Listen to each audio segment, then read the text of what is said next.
ఈ రోజు నువ్వు నా నుంచి తప్పించుకోలేవు.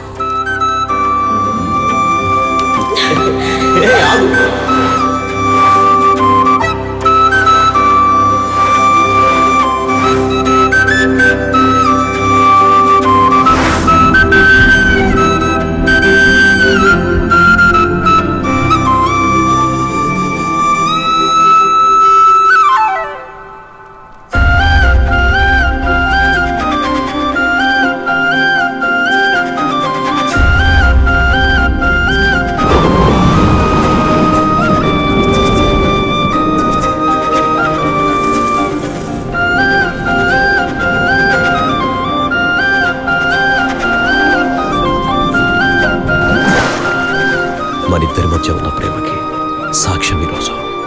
మనిద్దరిని ఇంకెవరు విడదీయలేరు. I love you.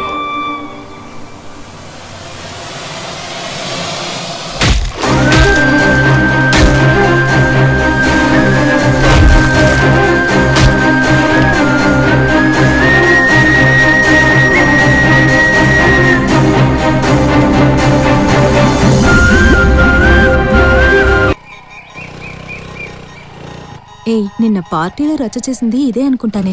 ఆ స్టైలు ఫాస్ట్ చూస్తే ఫస్ట్ ఇయర్ అనుకుంటా. పదండి దీని సంగతి చూద్దాం.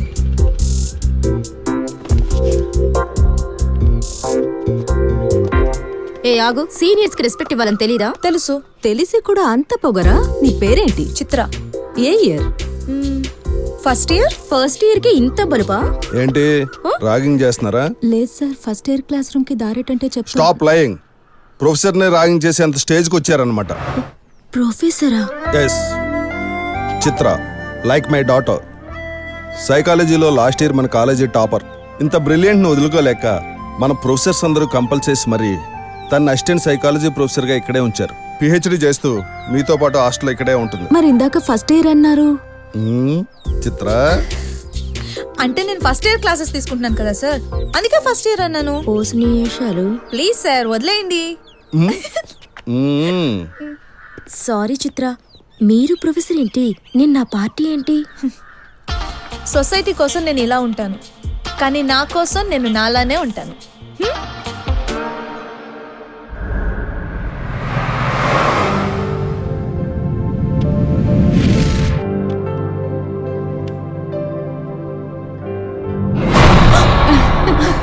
మ్యామ్ మీరా?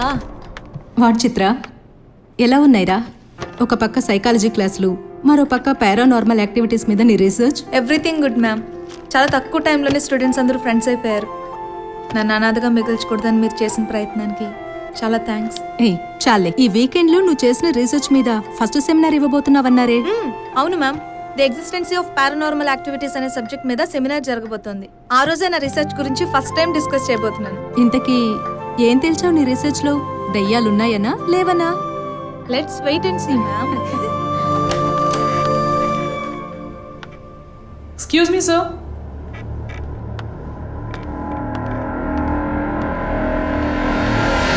రమ్మన్నారట? అవును. ఏంటి ఈ మధ్య కొత్తగా ఓ పుకారంటున్నాను, హాస్టల్లో దెయ్యం తిరుగుతుందని, పిల్లలు భయపడిపోతున్నారని. హాస్టల్ మనం సమాధుల మీద కట్టామంటున్నారంట. దయ్యం గీయమే లేదు సార్. బట్ ఆ కథలన్నీ కవర్ స్టోరీలుగా రాకముందే ఈ స్టోరీలన్నీ కవర్ చేయండి. సమాధుల మీద పునాదులని, హాస్టల్లో గోస్టులని, ఓడల మర్రి ప్రోగ్రాంలు రాకముందే వాళ్ళ బ్రెయిన్ ఛానల్ ని ట్యూన్ చేయండి. వెళ్ళండి. సరే సార్.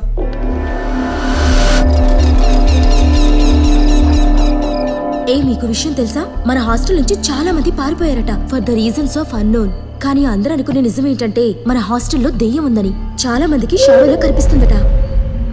ఇంకో ఇంట్రెస్టింగ్ ఫ్యాక్ట్ ఏంటంటే, ఇప్పుడు మన హాస్టల్ ఉన్న ప్లేస్ లో ఇంతకు ముందు చెరువు ఉండేదంట. అందులో మనుషులు చంపడేసేవాళ్ళంట. ఆ చెరువు పుడిచి మన హాస్టల్ కట్టారని. కాదే, మన వార్డెన్ పెట్టే టార్చర్ తట్టుకోలేకే పారిపోయి ఉంటారు. వార్డెన్ అది. జనరేటర్ వచ్చింది. ఎవరే జనరేటర్ అన్నారు? ఎవరి జనరేటర్? అంటే జనరల్ గా దయ్యం అనబోయి దయ్యాలు భూతాలు అస్సలు ఇదంతా కాదు. అర్ధరాత్రి ఆడపిల్లలు స్నానం చేస్తున్నప్పుడు తొంగి చోటాలు, నీడలా ఫాలో అవడాలు ఎవరి పని? ఎవరి బాయ్ ఫ్రెండ్ పనే చెప్పండి. బాయ్ ఫ్రెండా? పిచ్చి పిచ్చి వేషాలు వేసారంటే చంపేస్తా. ఏంటి చిత్ర నువ్వు కూడానా? మరి లేకపోతే ఏంటి మ్యామ్? నేను వచ్చినప్పటి నుంచి మీరు ఇలాగే అంటున్నారు. ఇప్పటిదాకా మీరు పట్టించుకోలేదు, ఎవరిని పట్టుకోను లేదు. ఇప్పుడు మమ్మల్ని వదిలేయమంటే ఎలా? నవ్వేది చాలు. చలో చలో. చిత్ర చిత్ర చిత్ర ఒక చిన్న డౌట్, ఇక్కడ ఉన్న వాళ్ళందరూ దొంగ మొహాలే Obviously. నువ్వు నేను తప్ప.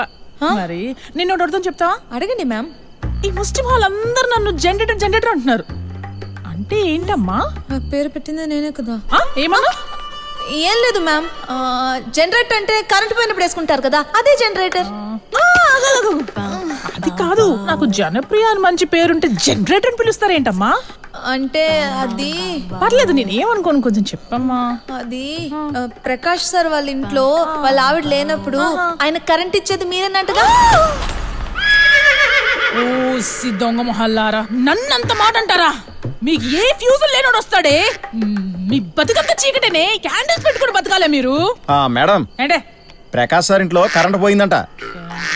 మీరు వస్తే జనరేటర్ వేసుకుంటారంట. వెళ్తారా?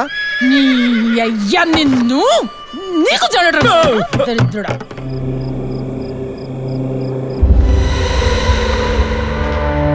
నాకు భయంగా ఉంది. ఎందుకు భయం? ఎవరది? ఎవరు లేరులేవే, భయపడకు. నేను వెళ్ళి డ్రెస్ చేంజ్ చేసుకొస్తా.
స్పిరిట్స్, ఆత్మలు. ఒక మనిషి తీరని కోరికతో చనిపోతేనో లేదా ఆ మనిషి అర్ధాంతరంగా చంపబడితేనో ఆ మనిషి ఆత్మ దెయ్యం అవుతుందంటారు. సో మీలో ఎంతమంది దెయ్యాలున్నాయని నమ్ముతారు? ఓ, ఆల్మోస్ట్ అందరూ. సరే, మీలో ఎంతమంది దెయ్యాలని చూశారు? No one. Here is the answer. మీలో ఏ ఒక్కరూ దెయ్యాన్ని చూడలేదు, కానీ అవి ఉన్నాయని నమ్ముతున్నారు. ఏంటి మేడం అంత తేలిక కొట్టి పాడేస్తున్నారు? మీరే చూస్తున్నారు కదా మేడం, దెయ్యాలు ఒంటి మీదకి వస్తే ఊగిపోవడం, వాళ్ళని వాళ్ళే కొట్టుకోవడం. There is every possibility for being possessed. Okay, మీరు మందు కొడతారా? కొడతాం. ఎందుకు కొడతారు? కిక్ కోసం. మస్తుగా మాట్లాడడానికి దమ్ము కూడా వస్తుంది. మరి ఆ కిక్కు దమ్ము మామూలుగా ఉన్నప్పుడు రావే? ఎందుకంటే డ్రింక్ చేసినప్పుడు మీ సబ్ కాన్షియస్ మైండ్ యాక్టివేట్ అవుతుంది. అది మీలో దాగి ఉన్న ఎనర్జీని పంప్ చేస్తుంది. ఇది అంతే. మైండ్ హైపర్ యాక్టివ్ అవడం వల్ల, ఎదుటి వాళ్ళ గురించి ఎక్కువ ఆలోచించడం వల్ల ఇలా జరుగుతుంది. ఓకే, కాసేపు దెయ్యాలు ఉన్నాయని అనుకుందాం. ఒక మనిషి దెయ్యమై అతన్ని చంపిన వాడిని చంపాడనే అనుకుందాం. మరి ఈ చచ్చిన వాడు దెయ్యమై ఆ చంపిన దెయ్యం మీద పగ తీర్చుకోవాలిగా. రోజు ఎన్నో మర్డర్లు, బాంబ్ బ్లాస్ట్లు జరుగుతున్నాయి. కల్ప్రిట్స్ అందరూ జైళ్లలోనే ఉంటున్నారు. మరి వాళ్ళ చేతిలో చంపబడ్డ వాళ్ళందరూ వీళ్ళందరి మీద దెయ్యాలు ఎందుకు పగ తీర్చుకోవట్లేదు? ఈ క్రిమినల్స్ అందరూ బయట నార్మల్గానే తిరుగుతున్నారుగా. ఈ ఒక్క విషయంలోనే ఆత్మలు, దెయ్యాలు పగ తీర్చుకోవడాలుంటే బాగుండి అనిపిస్తుంది.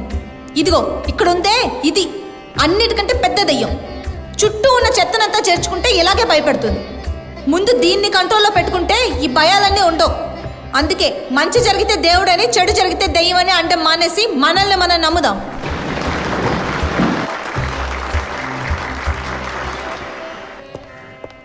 ఆగమ్మా చిత్ర, నీ స్పీచ్ చాలా బాగుంది. Thank you. కానీ స్పిరిట్స్ ఉన్నాయి. మీకు అనుభవం లేదు కాబట్టే మీరు నమ్మటం లేదు. నిజాలనేవి అబద్ధాలుగానే కనపడతాయమ్మా, మనకు ఎదురయ్యేంత వరకు. నో వే, నేను ఇలాంటివన్నీ నమ్మను. Anyway, thanks for the complement. నువ్వు నమ్మే రోజు త్వరలోనే వస్తుంది చిత్ర.